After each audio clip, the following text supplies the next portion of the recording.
Hey, I'm Michael Dorinda, And I am Jake Bennett. and welcome to episode 186 of the North Meets South Web podcast. We are back on the Spindrift kick, folks. It is back and better than ever. Raspberry lime. Raspberry so lime. good. Sounds good. Yeah. It's a tasty one. There's a brand of, I think it's like Swedish or something cider, Recorderlig, and they've got like a strawberry and lime flavored cider, which was quite. It's those things. When I was younger, they were great, but they're so full of sugar, I can't drink them anymore. Too old for that. Yeah, stuff. I wonder how much sugar this one has. I don't think it actually has. It's 1 gram. Yeah, it's 1 gram of sugar, and it's like supposed to be 0 grams of sugar added. So the ingredients are literally carbonated water, raspberry puree, and lime juice. That's nice. it. So it's just for it should be, yeah, not too bad. Not too bad. Oh my word. Okay. Yeah. None of that corn syrup stuff. Just straight up raspberry puree and lime juice, whatever. Amazing. I've got 40 minutes before my Claude Pro, my limit refreshes. So we've got 40 minutes of. So, tell me real quick. You said Claude Pro is on sale for like $100 or something? Yeah, I think the price has changed. It's okay. I think the Claude Max subscription is now $100 a month, and I think just rather than $200? I only looked at it very quickly. Because there's two options now. So there's like the free one, which gives you whatever the limit is. Then there's Claude Pro, which is $20 a month, and it gives you 5 times the limit of the free one. And then there's Claude Max, which gives you the option now of either 5 times or 20 times the limit of whatever. So yeah, I think that I've gotten, let me see here, adjust usage. Because I have right now, I have the Pro plan, but I have the 5x more usage of the Pro plan. So I'm paying $100 for the 5x Pro. And then there's Max, which is like another, so it's like 50% off, it says. It's usually $400, now it's $200, I think is what it is. Maybe? Yep. I don't know. Yeah, I saw that. I just went, I don't remember why I went to look, but I went to look the other day and saw that it was only $200 a year. So I signed up finally for Claude. So, but I've $200 a month, not a year, right? Not a year, not a year, a month. Claude Pro is $200 a month. Claude Max. A month, yeah. Claude Pro, $200 a year. Claude a year? Max, yes. Oh, yeah. Sorry. Yes. So Claude Pro is like $20 a month or $17 a month. Yeah. Yes. If you pay per year. Yeah. And then Claude Max is $100 a month, or I guess $200 is still an option there. Yeah. So I'm not down to pay $100 a month for Claude Max, but I ponied up for the Pro annual. We'll see how that goes. I went with the $100 plan. So I'm on the $100 a month plan, and it's great. I don't really have to care so much about my token usage. I'll just use Opus for everything and then let it roll. I think I have hit token limits once maybe, but other than that, I just let it roll. So I've only switched to Sonnet like once, but yeah. So for work we've got team plans and those are fine, and so I still tend to prefer Opus for planning. Because it's got the deep reasoning, it thinks about things, it goes and figures stuff out, and then I use Sonnet for the actual implementation because it doesn't need to think; it just takes whatever the plan is and runs with it. Take the plan and go do it. Yeah, exactly. But I had been using GLM because that was $200 a year, and that seemed to work fairly well. And then is that ZAI? Yeah, ZAI. Yep. So that one seemed to have been working okay, but I thought I would just give this a spin because I was looking. Minimax is quite good. I played with that on the Open Code Zen when they had that for free. I played with Kimi as well, which seems really good.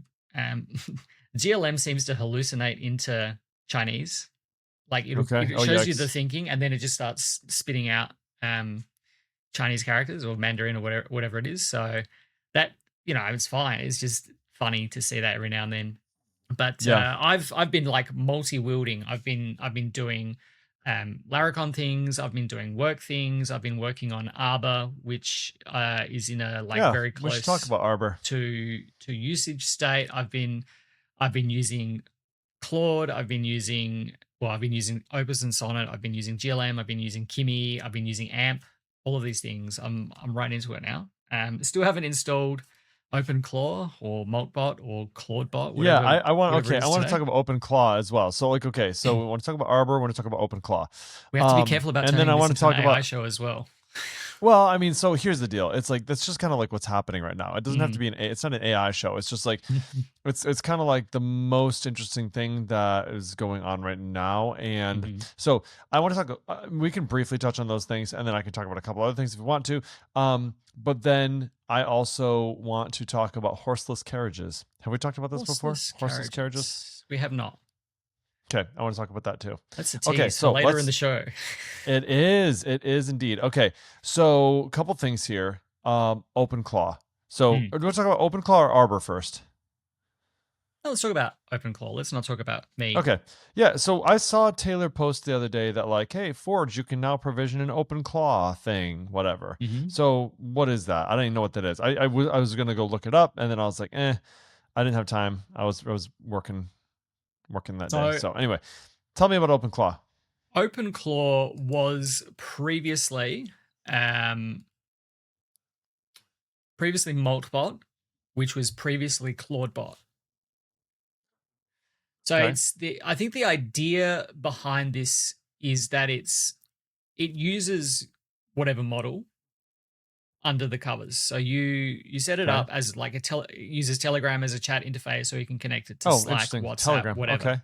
And so it's just Sure. there as a bot, and then it uses Claude, Opus or Sonnet or GLM, or you can connect it to any provider Sure. or model Okay. under the hood that it supports, and then it uses that. Bring your own key. Bring your own key kind of thing. And so you host it on a VPS in a Docker container on your Mac if you're brave. There was like a run a couple of weeks ago, like everyone went out and bought Mac Minis to host their ClaudeBot instances. And the idea is that it's like a personal assistant that you ask it to do things. You get it to schedule tasks. You get it to do whatever. So it's like ChatGPT on steroids. But I think the main in Telegram. Yeah. So that's your interface. You choose an interface, right? And so I guess Correct. Telegram is a common interface. Yeah, Telegram is probably the easiest one, I think, from what I've seen to get up and running.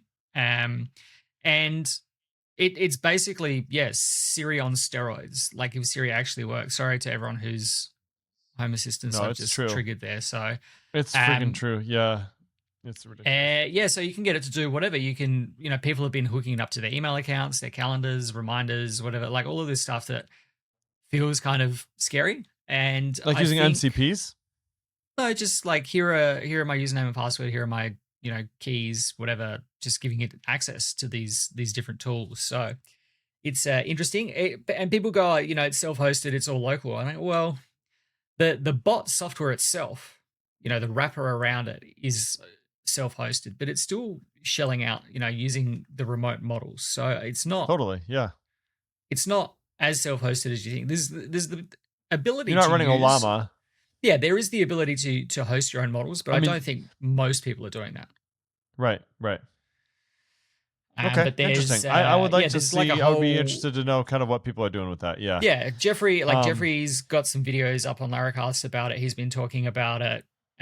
Dries has been talking about it. Like a whole bunch of the Laravel team have been using it a lot. And so now we've got one-click deployment of it on Laravel VPS. So yeah. So instead of hosting it locally on a little MacBook Mini, instead of hosting it on your own device or spinning up a VPS manually and doing it, you just Laravel VPS comes up in 5 minutes. Then OpenClaw comes up in 5 minutes on your environment there. So I mean, it makes sense. I mean, it's like, if all you're doing is hooking it up to another location, like again, if you're not using Olama, you don't really need a bunch of hardware. It's like if you're just literally taking it and using it as a place to like say, okay, my chat interface is over in Telegram. I want you to use my key for this particular thing, and then I'm letting you do particular other pieces on my behalf, and just kind of keeping it all there. Yeah. Okay. Interesting. I can see that. Yeah. Cool. I still haven't dipped in yet. I was just saying, I'll be a late adopter to that. I'll be a late adopter once all the security concerns and things are figured out. So it's definitely interesting. But I mean, my biggest thing with it is that when Siri can, and I don't know, I'm going to prefix this with I don't know if I don't use she who shall not be named, because they're not very good, Yeah. or because like I just have no use for it. You know, the only thing I really use it for is setting a timer, and even that can sometimes be hit and miss. Timers, Like reminders, calendars, Yeah. sending text messages, making phone calls, right? Yeah. Use it for like all stuff those that things. it does well enough that it's, you know, but getting it to do all this other stuff, I'm interested to see how it shakes out, but I'm not interested enough to actually use it just yet. Okay, so let's play the game here real quick. Okay. Hypothetically, I want to make sure I'm understanding this correctly. All right. The reason why I asked about the MCP thing is because that seems like the natural play here. Like, isn't an MCP basically a new, like, so if I have a, I don't know, a Gmail MCP, right? That's installed, and then I authenticate that with my Gmail, right? It now has access probably to my calendar and to my emails and to my chats, whatever, right? And it is exposing to my LLM, here are the tools that are available to you through this MCP. Yes? Yeah. That would be the Why same would way I of doing that's how I would do it, right? I mean, like, what are we talking about? They're putting their username and password into like something else? It's got to be an MCP, right? For OpenClaw? Well, does Gmail have an MCP? I don't know. I don't know. I would assume that they would. Oh yeah, it does. Google? End of December they enabled it. Like, but again, so using an MCP only gives you whatever the provider gives you. So what is this doing? Like, this, what are they? What's OpenClaw like going on the browser for you and doing UI interactions? Yeah. I've seen people do all kinds of things. Where it's going into uncharted territories and it's, you know, clicking through. It's using Playwright's MCP to go and click through browsers, interesting. like websites and doing all this kind of stuff. So you'd have to program them all up front, right? It's the idea. Yeah, you tell it what you want it to do and it goes and figures it out. But I think the thing that separates it from something like just using ChatGPT is that it uses its own memory store. So it's got like a memory file and a soul file and all this kind of stuff. And so it has contextual and historical information. You have full control over the prompt, probably, right? Yeah. Like, you tell it what to go and write in there. You give it the personality you want it to have. Do you want it to be sarcastic? Do you want it to have, you know, I've seen, you know, I mentioned Kitzer, he started this like Tinkerer Club, which you can pay for access to. It's a Discord thing, but he's got like 10 different OpenClaw instances running, assuming personas of like Dr. Cox from Scrubs and like Chandler from Friends and all of this kind of stuff. He's got Saul Goodman there acting as his lawyer. So you give all these different instances of OpenClaw, their own personas that are responsible for their own things, and you give them access to their own things. So you've got like an accountant that has access to all of that kind of stuff. So it's definitely like he's got a whole army of them. But the main thing is like you can use ChatGPT and do all this stuff, but each ChatGPT conversation is kind of isolated, right? Yeah, right. Well, and also you can't install MCPs on ChatGPT. No. Right? You can only do what ChatGPT is allowing you to do. Now, if they define or create a new tool, great, and I can now use that tool. But because it's not a local instance, I don't have control over my own tool chain. I only have access to what they give me, right? Yeah. Okay. Yeah. So this is the sort of thing that I think I understand it correctly, right? But this feels like the magic that MCPs will bring, which is I have access to all these services that I use that are on the web, right? Everything's now accessible through the web. I mean, it used to be like there were so many things that were stored locally, right? And then we had these netbooks for a while where it was like there was no operating system basically. It was very thin and just like the idea was like you're going to do everything in the web. And then it was like, well, this is a crazy idea. And then it was Chromebooks came out. And now it's like, okay, everything's actually on the web. Like there is no OS. It is all the web, right? And so great. Now everything is on the web. Wonderful. But what if I want to interact with those things not through a UI, but we want to do it programmatically? Great. Now we have APIs. We have GraphQL, blah, blah, blah. MCP. I don't want to have to write every connector. MCP is the promise that like you just tell your LLM you have this tool, it will figure out what thing it needs to use and it knows how to talk to us and then it'll handle it on your behalf. So what I can do now is I can say, hey, my local instance of OpenClaw, you can interact with me on my Gmail. You can interact for me on my calendar. You can interact for me through Yelp. You can leave reviews. You can make reservations. You can interact as me in GitHub. You can interact as me, blah, blah, blah. Here are the MCPs that I'm giving you access to. Now, my OpenClaw instance has when I ask it to do something, it's going to look at its tool chain and say, are any of these things relevant to what I'm trying to accomplish? Yes, Jake asked me to make a calendar reminder for whatever. Okay, great. I'm going to go talk to that MCP. I'm going to go do that thing. So, the previous iterations of like same thing, like you have she who shall be not be named, right? The girl in the box, Siri, Alexa, all the things, right? Google, all those.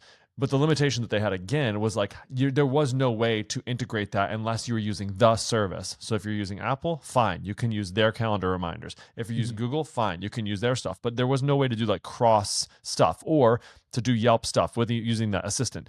But now you can, right? You can roll your own. So like the idea of like Jarvis that Tony Stark had, where it could just do things as him or for him, was previously thought to be like, oh, that's, that could possibly exist at some point. But MCPs is what to me unlocks that.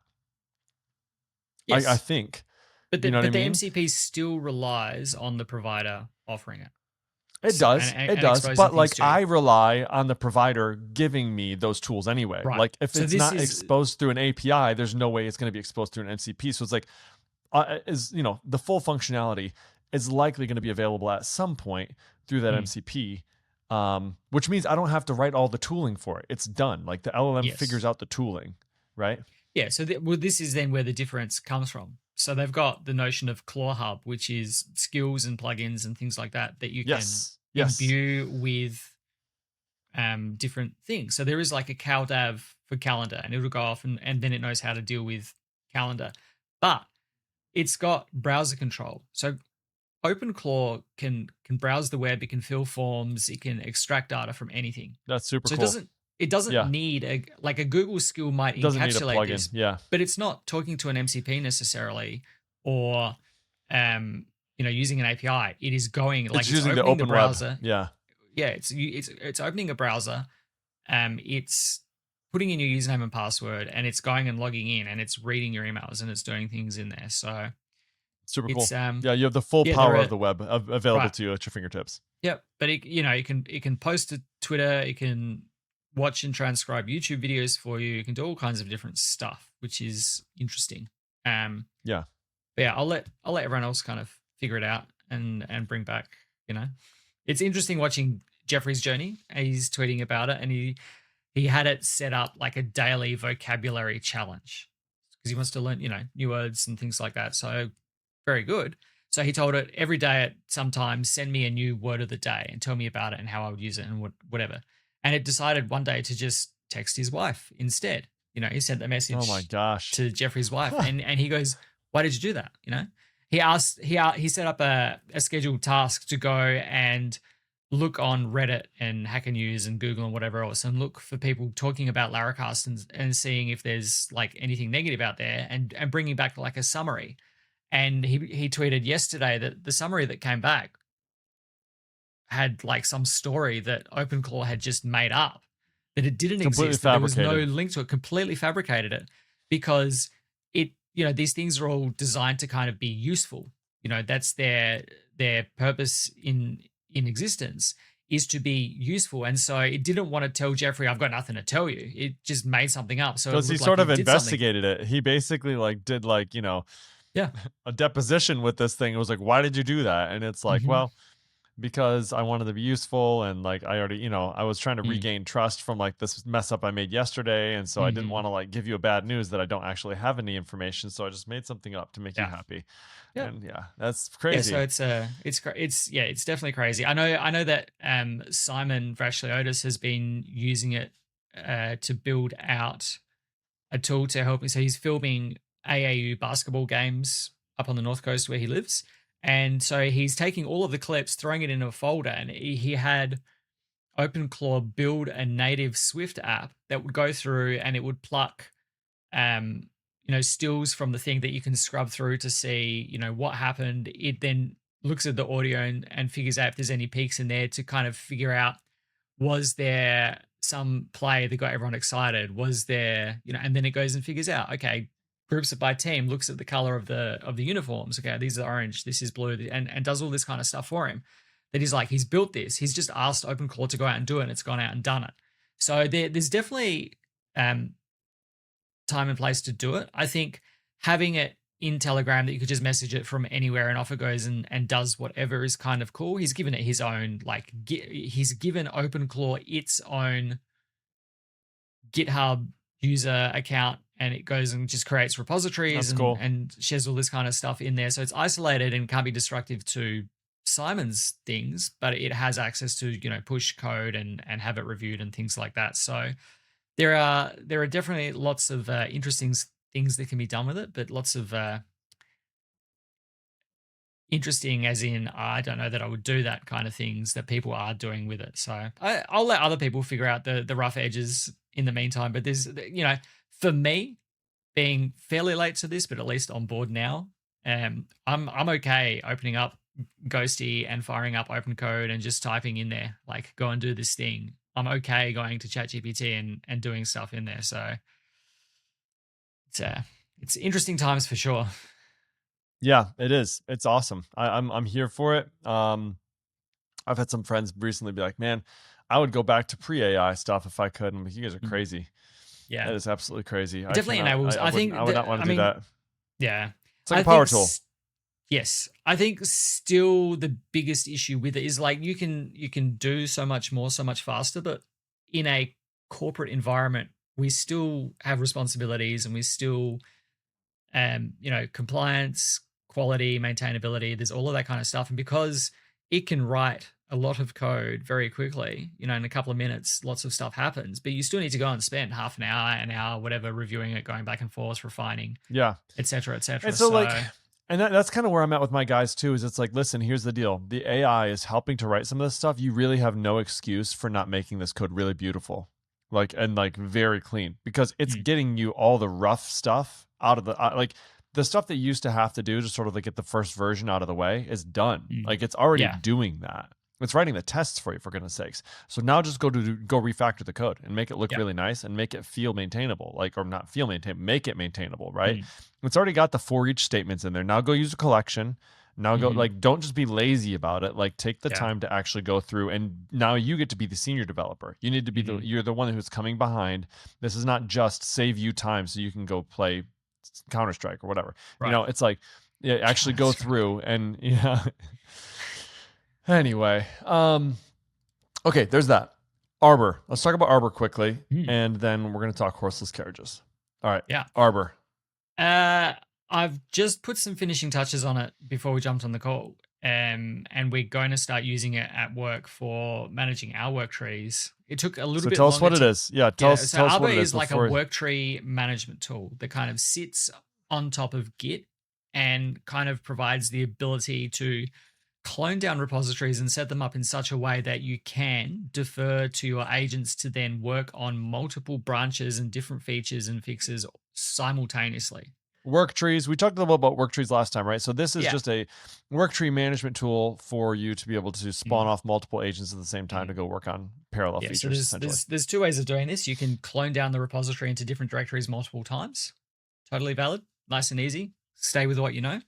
Arbor and work trees allow you to have one directory that then tracks all of these different branches at the same time and allows you to have them all in one directory simultaneously. And Arbor kind of then gives you the ability to manage all of these things. It helps you keep them in sync. If you've got your main branch, you can then sync your feature branches easily. That's just a command, and it will track, okay, is this your main branch? Do you want to do a rebase or a merge? And then every time you just arbor sync, and it'll pull down rebase and do what it needs to do there for you. So I've started adding all these little niceties on top of it. It's got the ability to scaffold your applications, but it also has this notion of preset. So it will detect that you've got a Laravel application, and it'll go through, it'll copy the env example to .env, it'll generate a key, it'll run the migrations, and see it as if they exist. It'll look to see if you've got a package lock file and run npm and npm run build and all that kind of stuff, because as Taylor has said recently, Laravel really is a good framework for agentic development because it is conventional, because things are in certain places. And so there are assumptions that can be made about a Laravel project based on what is and isn't there. And so that you can then run these things nice and easily. But wait, according to Uncle Bob, there should be nothing obvious about the fact that your application is a Laravel app. It should just be your domain. That's all that matters. The fact that it's a Laravel app should be completely invisible. Yeah. Eat your words, Uncle Bob. Do you remember Jeffrey Way and Uncle Bob got in an argument about that? Laracon Louisville? Yeah.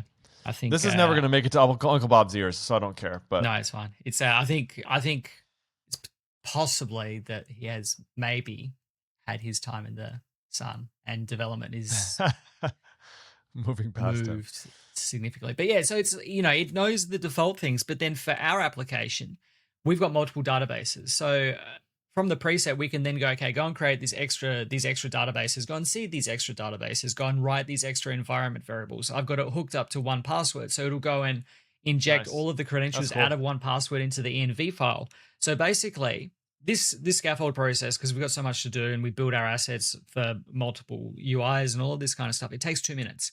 But all we're doing is running Arbor, work, branch name, and it will go and do all of that stuff. That's super cool. And it's like when you go into that directory, you can run composer test or artisan test or PHP artisan test or vendor bin pest test or whatever you're doing and know that it is ready to go and it will just run the test suite. That all of the keys that need to be there to function is there. I love that. Everything is kind of just set, that it'll link into herd because it detects herd is there. It'll create databases with unique suffixes so that it's isolated. This branch is there. So if you're using SQLite, it's easy. You just create a new database.sqlite file, and that's all self-contained within that branch. But if you're using MySQL, we can't use the same database. Yeah, you can't. This was a trick for us too. Database. I didn't know. Yeah. Because if you've got multiple work trees, if you've got 4 branches at once and you run tests in all of those 4 at the same time, you're collaborating all of them. Away. Yeah. So we've got like a noun adjective list, and it'll just like smush them together, and then it'll go, okay, this is the key for this work tree. And it'll create a database. Does it clean up after itself? Does it kill your database after the fact? No, it does. See? Yeah. Okay, so here's what's interesting, right? So I feel like there's been like 3 tools that have come out around this at the same time. So Conductor is a tool that David Hemphill uses, and he did a whole write-up about how he uses sort of hooks and stuff in Conductor to do kind of what you're doing. Yeah. Which may be similar, but like, yours is a completely customized solution. You're not at all beholden to the creators of Conductor to build in tooling that you want, right? You could just do it, which is pretty cool. Software for an audience of one, right? Which is the wonderful thing about AI. There's also another tool we talked about on Laravel News last week, which is doing similar to what you're doing, but I'm sure not exactly what you're doing. It mentioned the whole SQLite thing.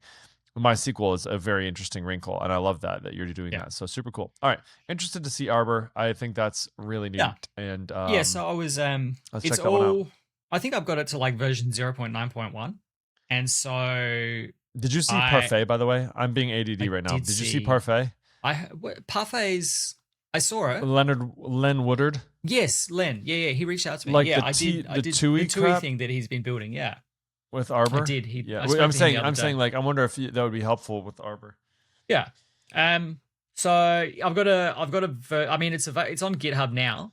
And you can pull it down and use it. So I've got it to a place where it's ready to go into our work repo to be used. So the configuration's in there. But I was writing the documentation for it to, tell the team how do we spin this up. And I was writing these grim things in there, like you've got to pass the op_vault and op_item environment variables when you run Arbor work, because we need those variables to go and figure out where do we pull the credentials from to then inject into the env file.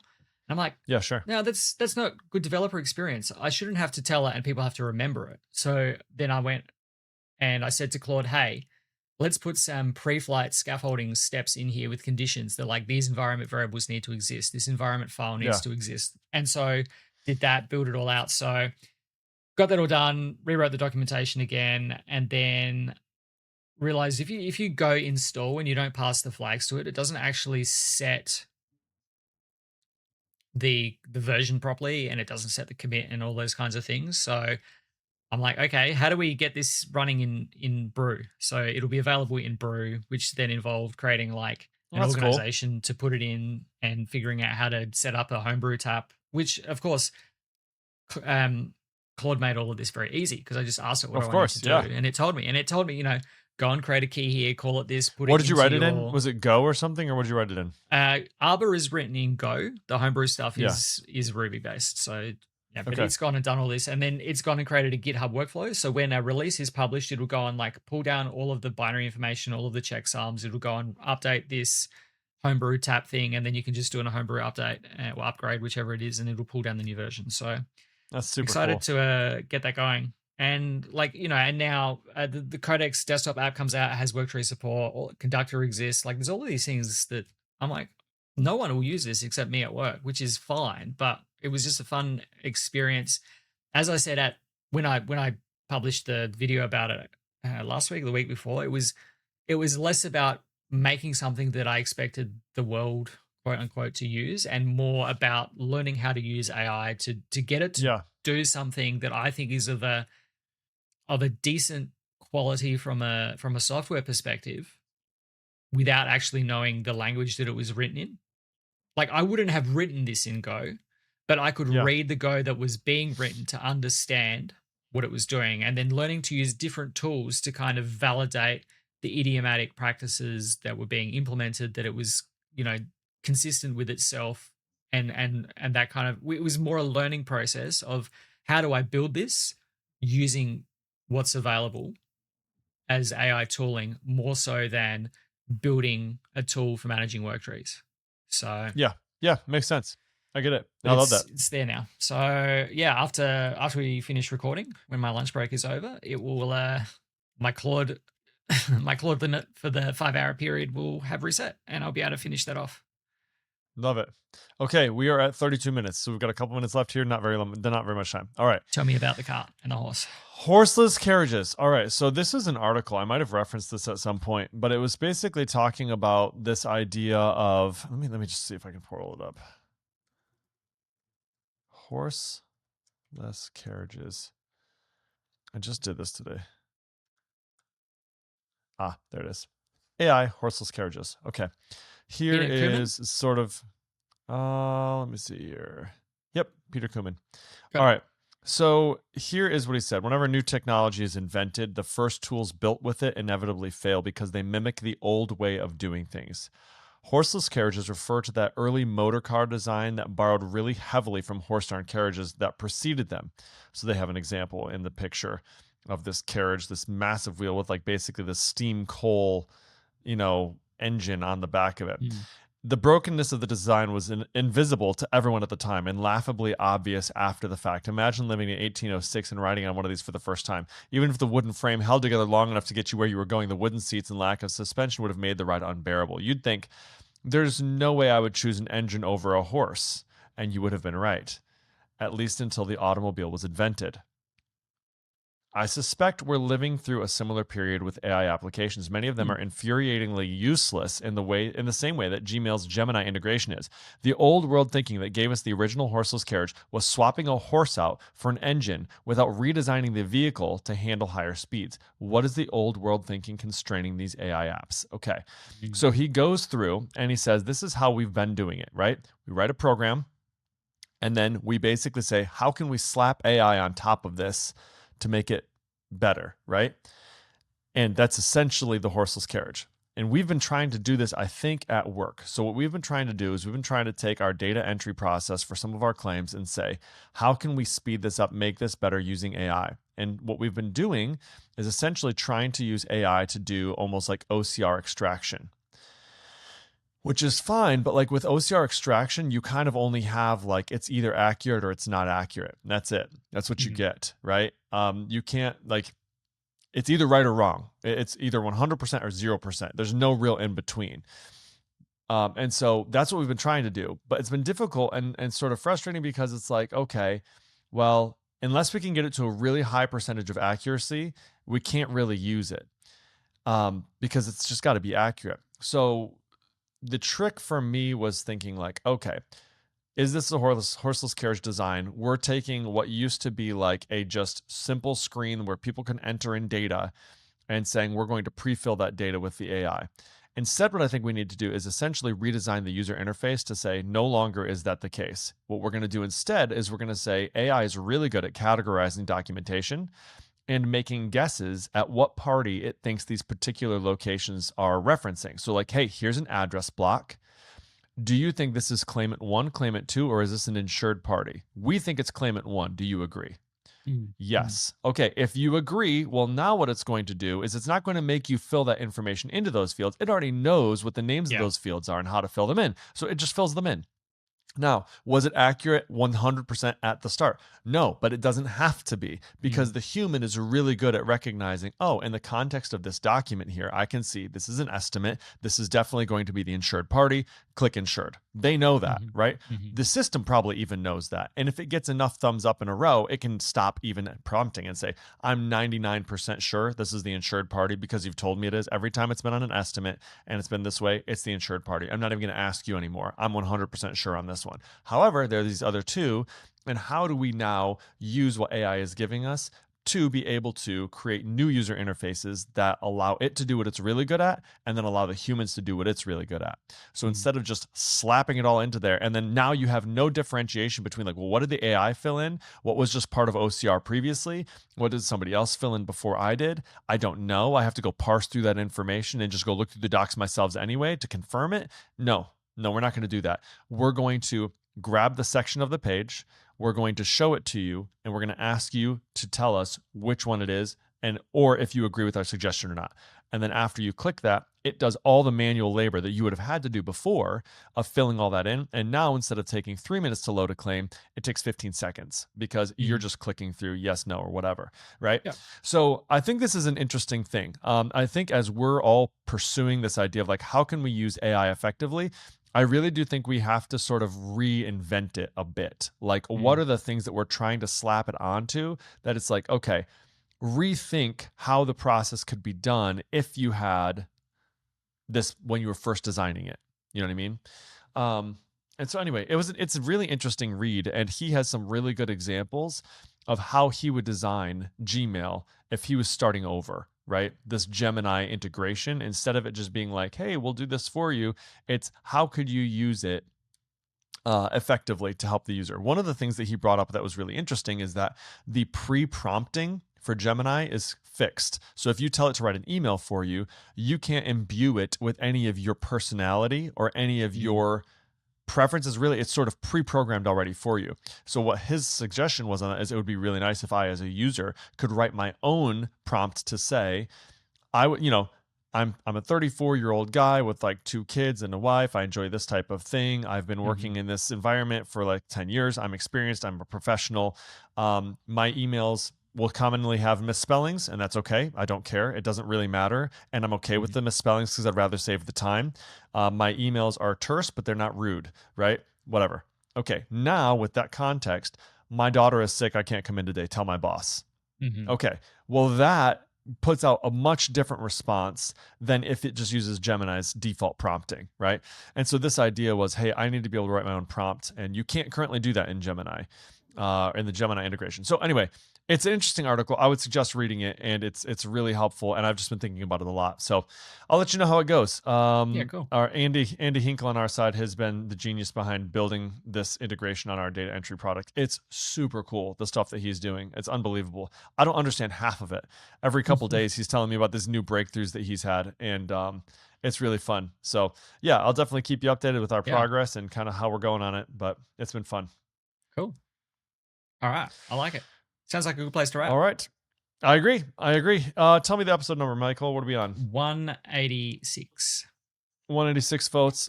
Check out show notes for this episode at northmeetsouth.audio/186. Hit us up on Twitter, on X, on Blue Sky, at Jacob Bennett, at Michael Dorinda, or at North South Audio. And if you have any questions, we'd love to hear from you. Rate it up in your podcatcher of choice. 5 stars would be incredible. Thanks so much for hanging out with us, everybody. We'll see you again in 2 weeks. Bye.